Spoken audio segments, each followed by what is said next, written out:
Hey everyone, welcome back to Corporate Decoder, the place where we try to make sense of the financial mumbo jumbo behind big companies. Today, we're diving into a document about the Federal Home Loan Bank of Pittsburgh, and let's just say it's not exactly a thrilling drama, but there are some important pieces of information tucked away. Stick around to uncover how this bank funds itself and what that means for the bigger financial picture. And before we dive in, if you want more of these simple breakdowns of complex financial reports, hit that subscribe button. We also have a Discord community linked in the description below where we discuss these filings and more. So what is this report all about? Essentially, it explains how the Federal Home Loan Bank of Pittsburgh, or FHLBank as we'll call it, gets its money. They do not take deposits like your local bank. Instead, they borrow money by selling debt. Think of it like this, they are selling IS to investors in the big financial markets. These IS are called consolidated obligations. They are a big deal because they are backed by all 11 federal home loan banks working together. This means if one federal home loan bank has trouble paying back its debts, the other 10 can be asked to help out. It is like a really big pact among these banks. The government agency called the Federal Housing Finance Agency, or FHF for short, watches over them closely. Now this report mentions a Schedule A. This is where they list the big borrowing plans. It details the bonds and notes they plan to issue, which are essentially just different types of loans they are taking out. They generally exclude short-term loans, those with a maturity of 1 year or less, because those are just everyday borrowings. They also include any loans where they are taking over the main responsibility from another federal home loan bank. It is important to note that while these borrowings are big for the FHL Bank, they are not saying if any single loan or even a group of loans is super important on its own. They are also clear that this Schedule A does not show everything. For example, it does not track interest rate swaps they might use to manage risk.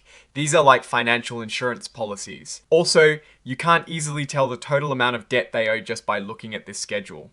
That is because it leaves out those short-term loans and does not show if the money they borrow is just to pay back older debts that are coming due. For the big picture on their total debt, you have to look at their regular financial reports. And here is a bit of accounting detail for you. The amounts they show on Schedule A are the face value of the debt, also known as the par amount. This might not be the same as what appears on their official financial statements. That is because the face value does not include things like discounts or premiums, which can affect the actual amount of money they have. The really detailed list of these debt issuances is in Exhibit 99.1, which is Schedule A. This is where you'd find the specific amounts and dates if you were really digging into the numbers. And finally, the report is signed off by Edward V. Weller, the Chief Financial Officer, on the 17th of February 2026.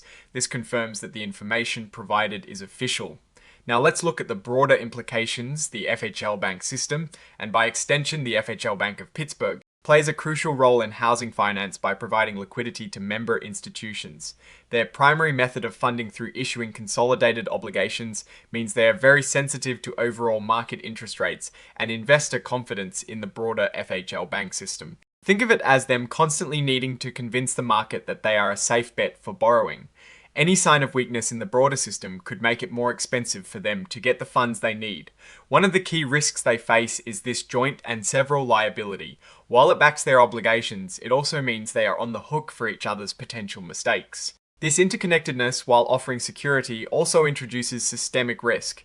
If one of the 11 banks gets into serious trouble, it can ripple through the entire system, potentially affecting the FHL Bank of Pittsburgh's ability to issue debt at favorable rates or even its overall stability. Their strategy relies heavily on being able to access capital markets efficiently.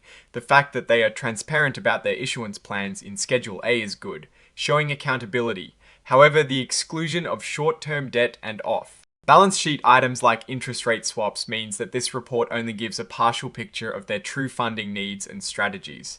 For a complete understanding of their financial health, one would need to examine their full financial statements and other disclosures. In conclusion, this report tells us that the Federal Home Loan Bank of Pittsburgh relies heavily on debt markets for its survival.